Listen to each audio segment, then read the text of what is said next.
Stroke deep center field. Torres chasing and is gone, and the party is on in the Hub City.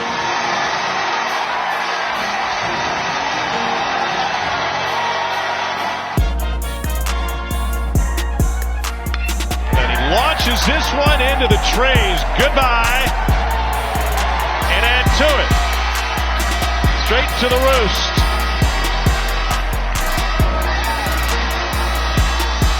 And whoever operates the horn has been standing on it. Hey, Golden Eagle fans, I'm Southern Miss Stadium announcer Jackson Walker, and you're listening to Nasty Bunch and Beyond.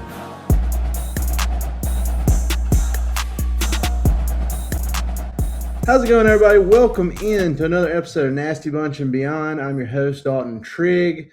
Today, I'm joined by my guy, Campbell Cave, who was with me out there in Montgomery, watching the Eags as they didn't run the table all the way, so to speak, because they did lose that one game to Troy, but ended up winning the Sun Belt Conference tournament to accompany their regular season championship as well. So just outright sweeping the Sun Belt this year, finishing the regular season and the tournament with an overall 44-15 record. And we're going to recap the tournament itself, and then we're going to get into the selection stuff that happened today and who the Eags are going to be facing in their regional. Hattiesburg Regional, Baseburg coming back. It's going to be a lot of fun, very exciting. It's going to, I'm sure, be a zoo like it always is, but that adds to it, you know.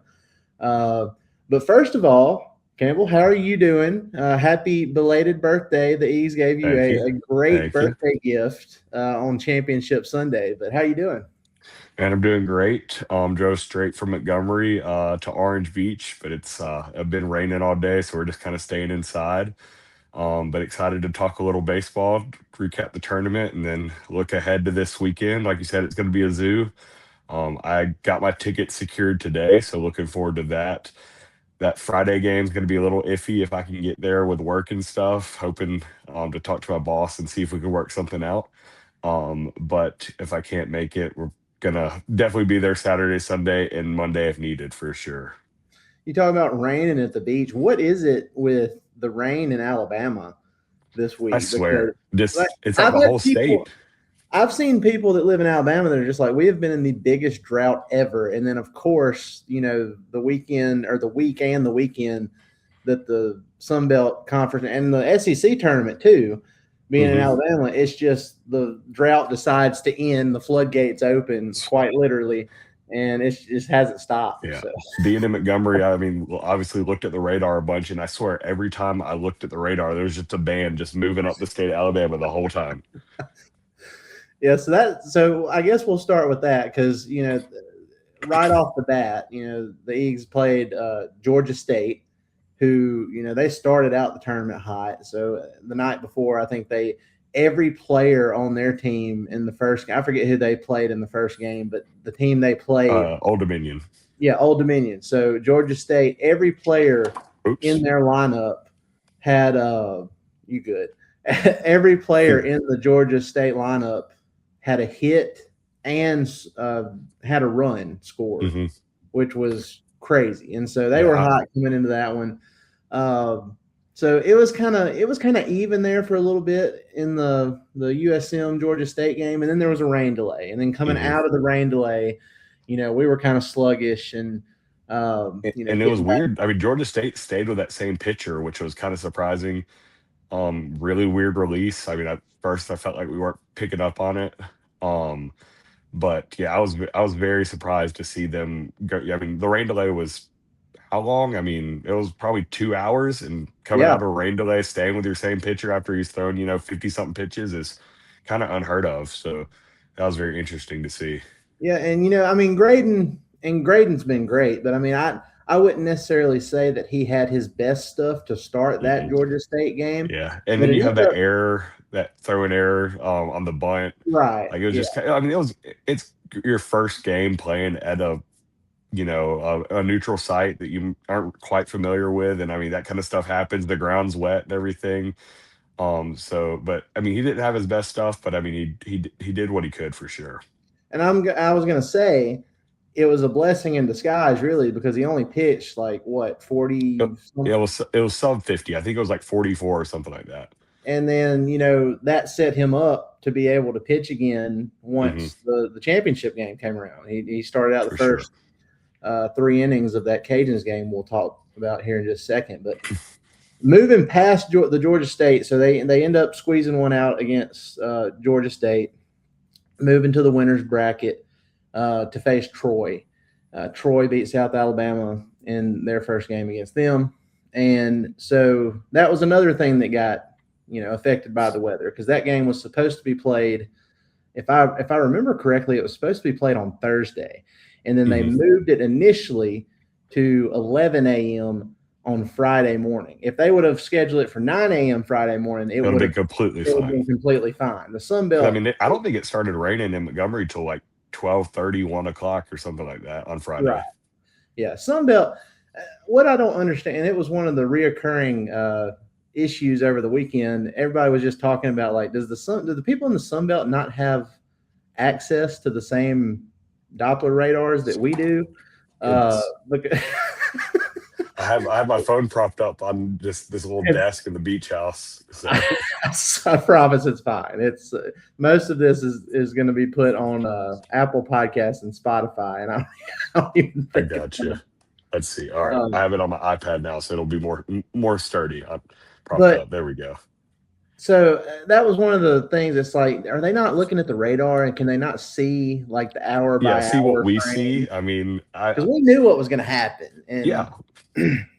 But anyway, it worked out in my favor, because by the time I was able to get off work, me and my wife Amy, we weren't supposed to make it to that first USM Troy game.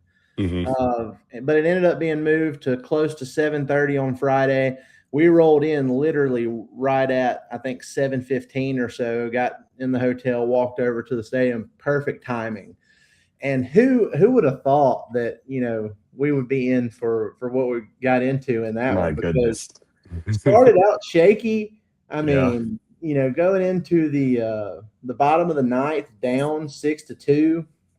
And with every person, with every Eag that got on base in that ninth, it's like you could feel the excitement and the belief start to grow. And I never want to get my hopes up with that kind of stuff, because you just don't want to get your heart broken. But like, I truly felt like after Joey had his hit, and then Kyle walked, I was like, okay, all right, something's going. And then Gillespie walked to score that run, and I was like, oh my goodness, Russo's up to bat. I mean, he's built for these kind of moments. And then he strikes out, and then that just sucked all the air out. I was like, dang, man. And I mean, Dre gets down 0-2, and I'm like, oh, man, come on. Down to your last out, down to your last strike, and not just your last strike. Like you said, it's an 0-2 count. Like, what are the chances that he just absolutely smokes one there? And this was after they Troy walked a run in, so it's 6-3 at that point. And so Dre gets the walk-off grand slam to win it 7-6. All of us in the stand are just going absolutely nuts. I can't hardly talk after the game because of it. It was euphoria is what it was. Yeah. It was. I wish there was a video in my living room. I mean, like a recording in my living room, just because I was by myself. My roommates were out of town. My parents were home. I was like, I'm just going to watch it by myself. And I just start running laps around my living room. Didn't know what to do. I was like, oh my gosh, I called my dad, and all I could get out was walk off grand slam. He thought somebody had died or something with how I was going crazy.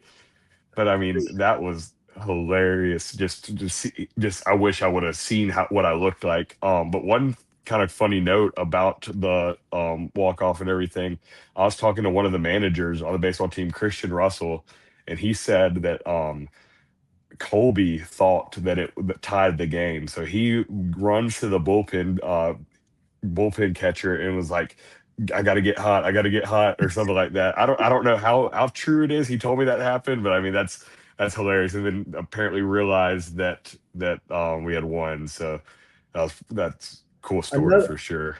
Another cool story about that, which, everybody knows Slade Wilkes. He Bunker Hill bomber. He and his wife and child were at the game, and they were there all weekend. And if you watch the replay, so like he's the one standing in the corner, right?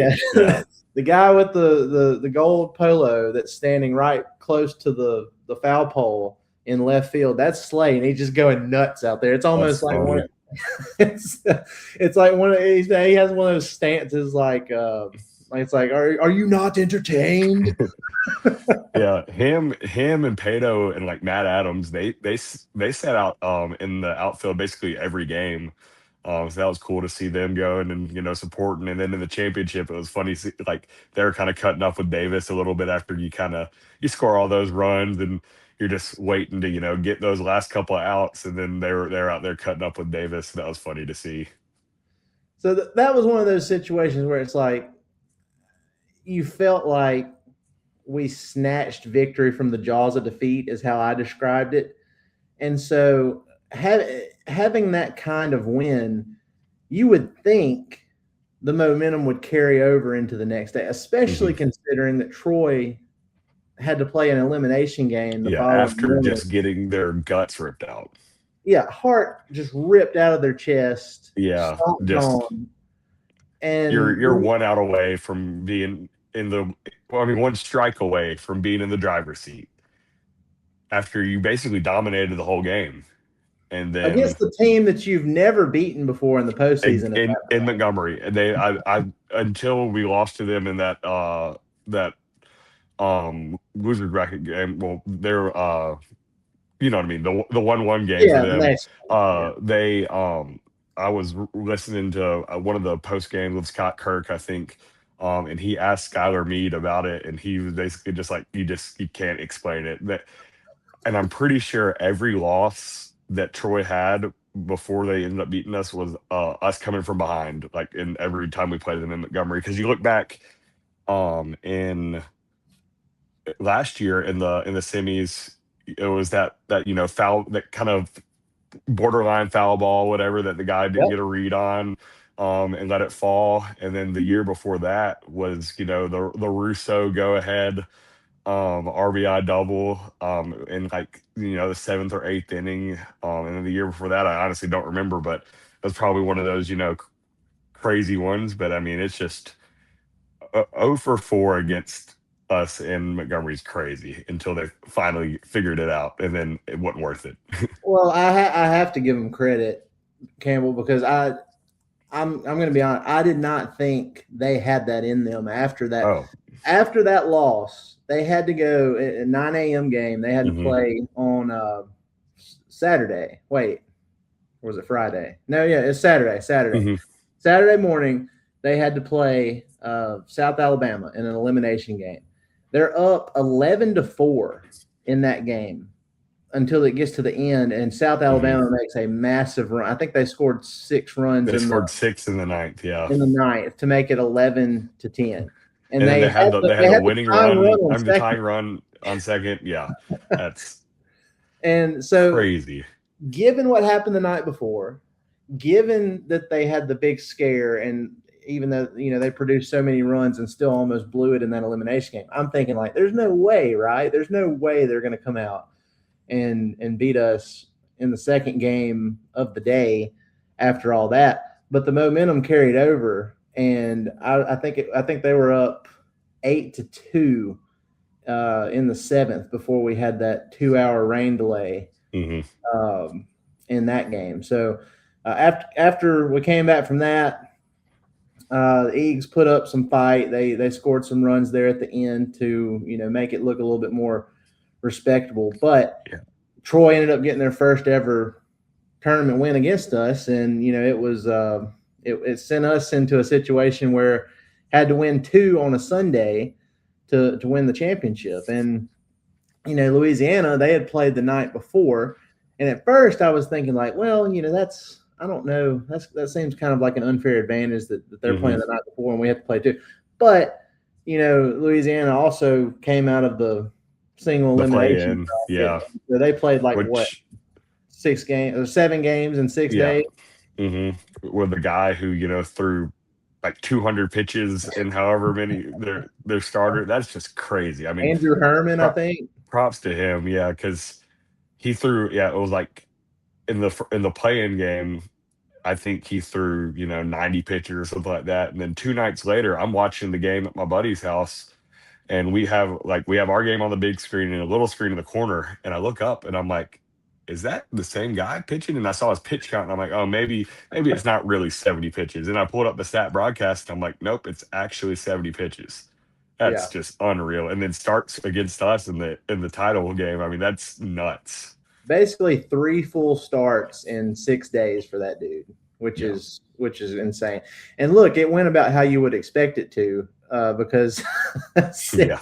Seth Smith in the championship game, the first swing he took, which it was a 3-1 count, but the first actual swing he took was just a nuke. Center Which field. Seth Smith hitting for power is a great development. I feel like we always have somebody that doesn't usually hit for power, but around this time of year they start hitting them out the yard. You look last year, Jake Cook, I mean, had 1 or 2 bombs coming into the tournament, and then goes crazy. And then you look back, Etzel didn't really get going with home runs until later in the season. So there's always somebody that kind of pops up and just has a little power surge. And he's getting stronger too, Seth Smith, because all of his home runs until that point were like in Little the wall scrapers, yeah. 360 to 380 range or whatever, and then that one was 425. Yeah, So that ball was crushed. he touched that one, so that was a good omen, to start that game. It made you feel pretty good about it. And then later in that first inning, Bull comes up to the plate with a guy on base and just smashes one. And To the deepest part of the park. Deepest part of the park, another 420 ball, and that makes it 3-0, and you're feeling good at that point. And next thing at one point I think it was 11-1, 11-2. So And at that point, I'm just counting the outs. At that point, I'm just like, all right, 12 outs. Because in the back of my mind, I'm thinking I got to drive to the beach after this, and I'm sweaty, and I can't take a shower before. So I'm just like, let's just get it over with, guys. Come on. Yeah, and shout out to Graydon again too. I mentioned it earlier, but between all the stuff that happened in that first game in Georgia State, and it's not like he wasn't good in that game. It's just you kind of felt like he ran into a little bit of a buzzsaw a little bit with a Georgia State team that was just seeing the ball so well. Yeah. They had so many Which hits. I always feel like Georgia State could hit. I feel like year in and year out, they can hit pretty well. Right. But then, like I said before, it was a blessing in disguise because he didn't pitch that many pitches in that game. It set him up to come back for this championship game, and it worked out perfectly because it's against the team that he has pitched very well against this year. It was the only previous time that Southern Miss had beaten the Cajuns in the first game of their series in Lafayette earlier, and it was like he threw a one-hitter in his time on the mound against them in that game. So it set him up perfectly. Same thing, and through 3 innings, he only gave up 1 hit, and it was just one pitch that he took full responsibility for. The LaSalle guy for Louisiana, he hit a solo homer to left field, and immediately, as soon as the kid for Louisiana hit that ball, Graydon looked towards the dugout, and he was just like, "My bad." And that ball was crushed too. That ball was hit, I feel like, farther than Dre's home run was hit, which was kind of funny. I mean, the kid bat flips the heck out of it. And then in the back of my mind, I'm like, dude, you're down 9-1. I mean, you got 9-0 at this point, whatever. I'm like, hey, let's kind of tone it down a little bit. Yeah, but look, aside from that pitch, Graydon was awesome. It was great to have him start that game and get the guys off to that kind of start. And, I mentioned it after that last game that they had lost to Troy. It's like, you got to since you got to win 2 now on a Sunday, you got to come out and get off to a good offensive start or a fast offensive start. You can't play from behind. And to their credit, they did that. They did that in the Troy game. They did it in the championship game on a completely different level, championship game against Louisiana, and got the big lead. Went into the bottom of the 9th up 11-2. And we're thinking, okay, Josh Ott coming in. We're about to close this up. No stress, no nothing. Well, next thing you know, Cajuns just catch fire, and they score 5 runs and only have 1 out. So and they got some traffic on the bases. So all of a sudden, your lead is now 11-7 with only 1 out and some traffic on the base, and you're thinking, oh man, this is this is starting to get a little dicey here. Yeah. But like I was telling you before we hopped on here to record, at that point it just becomes like a math game. Like the odds are still greatly in your favor because I mean teams just don't come back from being down 9 runs. Right. But it gave us a little time to sweat, and I was personally sweating, Campbell, because we were sitting behind the Southern Miss dugout for the entire game. But there's a spot down there close to the Cajuns dugout by the net where you can get some really good shots, and I was wanting to get down there and get a good shot of the celebration and take some photos and all that. So me and Amy moved down there for the bottom of the 9th, and after things started unfolding the way it did, I was like, man, is this my fault? Yeah, that's funny. That's funny you say that because I was the same way. So I was sitting out in left field with a couple of my buddies. They have the little like chairs, kind of like how we have by the bullpen at the Pete. So we were sitting out there the whole game, and then I was like, for the 9th, I'm gonna go stand under the stands just to be closer to the celebration and everything. And then, sure enough, start getting a little hairy there. So I walked back over to where my buddies were. They're like, yeah, we're about to call you to see where you were because we needed you back here. Yeah, apparently where we moved to close to that corner of the Cajuns dugout, like on the ESPN feed, it was in the very bottom corner of it. So like I had my nephew and a couple other people saying like, "Oh, I see you on TV down there," and I'm thinking like, yeah, well, that wasn't a good idea on my part. And Amy's just like, I'm regretting this, and I said, I am too, and I'm sorry. But That's funny. It worked out. Got the last 2 outs. It was a fly out to Higg to end it in right field, and yeah, it was kind of a barrel too. I was like, oh gosh, that might get down.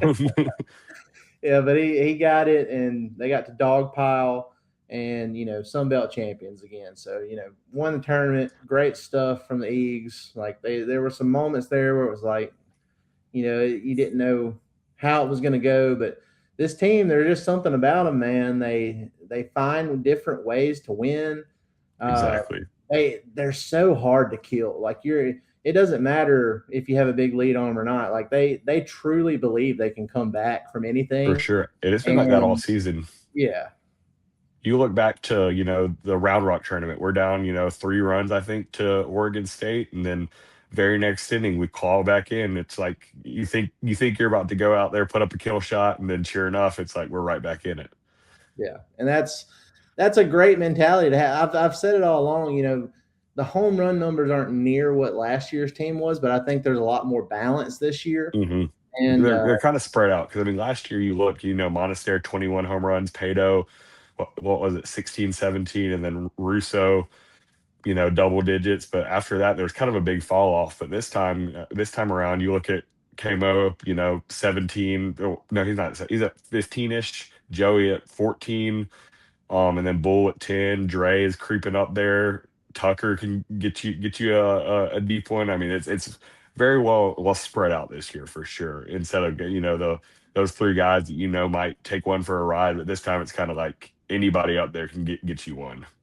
And one thing I like too is like the vibes going into this region, and I get it. I mean, things can change from week to week, but last season they were coming off a heartbreaking championship game loss to Coastal Carolina.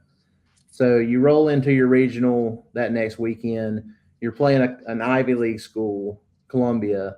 Not saying that they took them lightly. I don't know that they took them lightly, but they switched up their normal pitching rotation for that game to try to prepare for Alabama, and I don't think anybody thought that was going to end up being the loser bracket game last year. But the vibes were a little bit different, I think, going into that regional last year. This year, you're coming off a thrilling championship game win.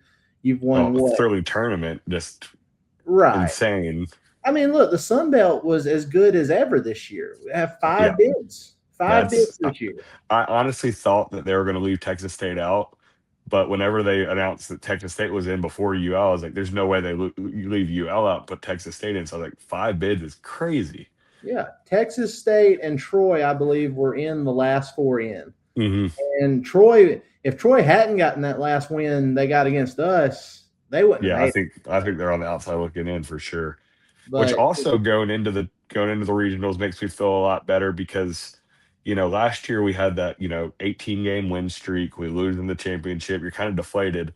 We got the loss out of the way in a little bit different way this time around. You lose one in the if necessary game, and then you still win the championship. So we're not riding a super long win streak going in. There's really not any pressure with that, and it's kind of you lost one, but you still have that high winning the championship. So it's the vibes are up for sure. and so I guess this is a good time as any. We'll roll into talking about the bid stuff. Before I do that, I forgot to say this at the top of the show, but this episode is brought to you by our partners, To the Top Merch. You can go to the top merch.myshopify.com. Use our promo code NastyBunchPod to get 20% off your entire purchase.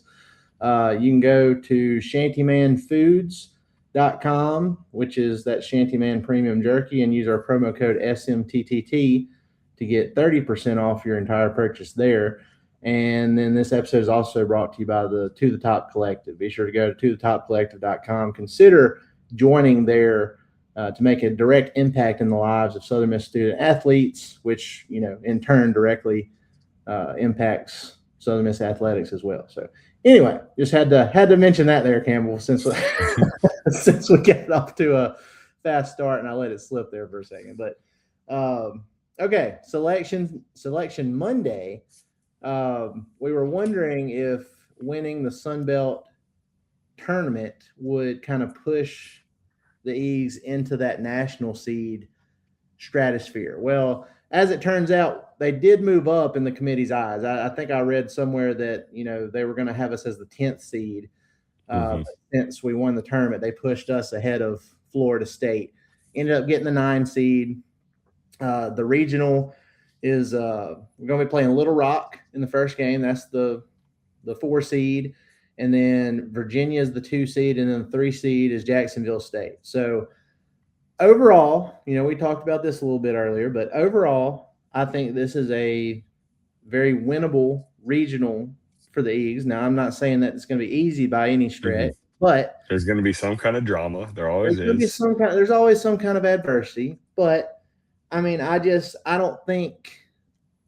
think given how last year went and knowing those veterans that are in that dugout that went through that, and how the first game of that regional against Columbia went last year, I just feel I would be shocked if they don't get off to a better start, at least for sure, in this regional. It's funny you say about the veterans and stuff. I was talking to a couple of the guys, and Joey was saying that like when the regionals came around next year, he was like, "Wow, this is." Someone told me, he was saying like, "This is the first time I've played baseball past May 20 something." So it's cool. It's cool that he's getting to do that again. But I mean, you look at the whole team. I mean, you have guys who have played a lot of college baseball. So I'm hoping that helps out coming into the regionals for sure. Yeah, I mean, experience. You've got momentum, like you said. There's no pressure of a win streak. You got to keep going.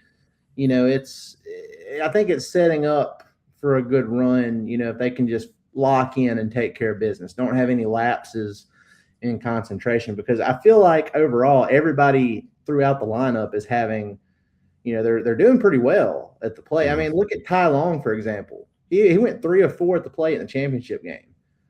I mean, having him, filling at third base when Dre had the hamstring issue and moving him to designated hitter ended up being, one of those moves that made a difference this season, because the DH spot was just so up in the air.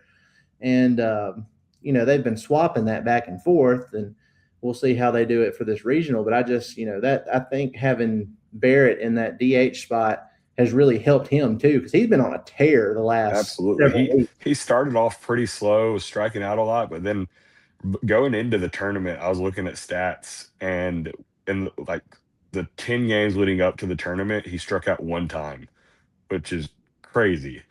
But I mean, he's seeing the ball well. Another guy who's really was seeing the ball well in the tournament was Tucker. I mean, he not only catching 18 innings on Sunday, but I mean he's hitting Unsung the ball hero. well. That's crazy. 18 innings catching and then still hitting the ball well. I mean, I don't know the exact stats, but I mean he had to have been batting, probably over 400 over the tournament. Yeah, I figured he would have gotten some kind of recognition, with tournament awards or whatever. But it is what it is. Like, that's why I said unsung hero, because he deserves something, man. But he's going to get a For sure. championship ring, that's for sure. Oh yeah.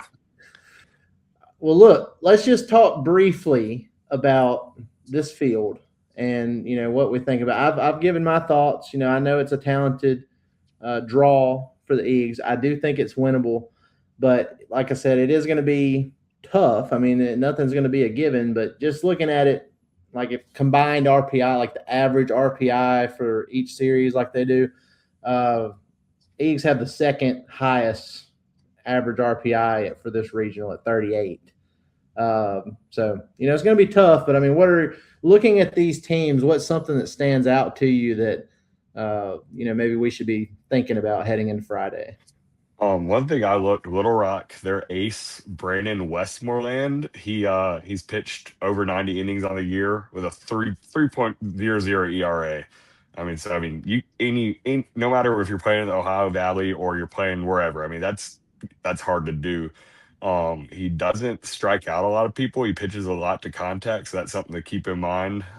So past him, don't really know what kind of bullets they have, but I mean, obviously, you think we face him game one, obviously. So I think he's going to be somebody that, I mean, if we start off, get him out quick, who knows what their bullpen looks like. Jacksonville State, I mean, they're a scrappy team. There's a lot of people that said they should probably have been a 2 seed, which I definitely agree that 25 RPI and they're a 3 seed. So they're probably the hardest 3 seed in the tournament. I mean, they won the regular season in the Conference USA by a pretty good margin, and they were conference tourney champions, beating Liberty 10-0 in a 7-inning game on Sunday. So I mean, they're red hot right now. And then Virginia is always a great program. Player to watch that I saw, they have a guy, AJ Garcia, batting .338 with 14 home runs, and they have 2 other guys on the team, Sam Harris and Antonio Perot, both hitting 14 bombs each. So a lot of power in that lineup for sure. Well, like I said, it's going to be hard. You got to go out there and you got to play up to your bit. But I think even with these good teams coming in, it's like if we bring our A game and our starting pitching's doing what it's been doing the majority of the year, and the bats stay semi-hot, I feel like if we can just get that first game, I think we're going to come out of this. And then For sure. You don't want to look too far ahead. And I'm not saying, you got to take care of this first, but you look at the Gainesville Regional, which is adjacent to ours. And there's a couple interesting things that I thought about with this. One, the only time we went to Omaha, we beat Florida in Gainesville. That would be pretty poetic if that ended up happening. Another thing, Troy is in that Gainesville Regional. Mm-hmm. Wouldn't that be something? If those tough sons of guns actually pulled through and won that and ended up coming back to Hattiesburg for supers, I don't think we would be able to handle that, just because I think Hattiesburg would burn down. One thing's for sure, though, I don't think we'd have to worry about their fans taking over the Pete, because they didn't travel 45 minutes. Yeah. That's what I was talking about all week. I was just appalled at the lack of fan support for Troy, given how close they were to Montgomery. But I saw somebody on Twitter saying that they'd much rather watch the game on their couch because of rain and didn't want to make the day trip. And I'm like, that's the sorriest excuse ever. If Southern Miss was playing 45 minutes away, we would have 5,000 people there. Easily. Plain and simple. Easily. Yeah. Whether it's in Pearl, God forbid, or down in Biloxi, there would be a great amount of USM fans down there. So yeah, look, I mean, it's going to be one of those things where I'm not going to count my chickens before they hatch, but I'm feeling good about it. I feel good about where this team is heading into it. And we'll see how it goes. It starts at 1:30. Yeah, 1:30 on Friday. The first game against. Which I saw, if you win that, you don't play till 8 on Saturday, which is that's late night at Pete after dark. Come on. Yeah, that's right. Eags And at the after end of the dark. day, these other teams, I mean, they got to come into Pete Taylor Park. I'm sure Little Rock, they played at Auburn and everything. Not Little Rock. Jacksonville State played at Auburn. They played at some big places. Little Rock did play in Baton Rouge last year and took LSU to that regional final. But I mean, I bet some of these guys have not experienced anything like the Pete, and they're walking up into it. They don't know what to expect. I saw Virginia's coach was very complimentary of the Pete's atmosphere and said playing at the Pete's actually a bucket list for him. So that's really cool. But at the end of the day, the 16-ounce lounge is going to be packed. The Roost is going to be packed. There's going to be 5,000 plus people in that 6,000 plus people in that stadium that hate every single one of the people that we're playing, no matter who they are. So that's gonna be fun. I just love the rowdiness of regionals for sure. And at the end of the day, you don't just come into Pete Taylor Park and win easily. No, and I'm sure there's some sickos that are already out there at the gate waiting to get in. That's one of my group chats was saying, they're like, all right, what time we go? And somebody said, heck, I'm thinking about Thursday night. I'm like, my goodness. Hey, as packed as it's been all regular season, usually in years past, there's been at least a couple of, regular season games where you can bring your chairs to the lounge and, it's not super packed. Even if you show up right at the start of the game, you have a pretty good selection where you want to sit. All season this year, it's been jam-packed every single game. There hadn't been many games. I mean, there's been a handful of those midweeks, but most of the time, like I'm texting, we have a group chat called Lounge Gang where it's like my 4 buddies we all sit together and we're all texting like who's going to bring out the chairs and who can get there early and everything. Cause like this year you've really had to plan ahead because of like you said, how packed it's been. Yeah. Well, I'm looking forward to it. And Campbell, I appreciate you taking some time to come on here and kind of recap everything that we witnessed over the weekend and, kind of previewing a little bit what to look forward to this coming weekend. So appreciate it, buddy. And again, happy belated birthday. That was one great way to celebrate there. I'm glad they did for that. Sure. For sure. They did it all for me. Well, guys, that's going to do it for another episode of Nasty Bunch and Beyond. Be sure to go like, rate, and subscribe on all your favorite podcast platforms. And stay tuned because at Southern Miss Golden Eagles on SI, we have great stuff coming this week. So, we got a big interview coming on Wednesday that you're going to want to look out for. And we'll have several different pieces coming up previewing this regional. So, y'all have a good one. We'll see you next time.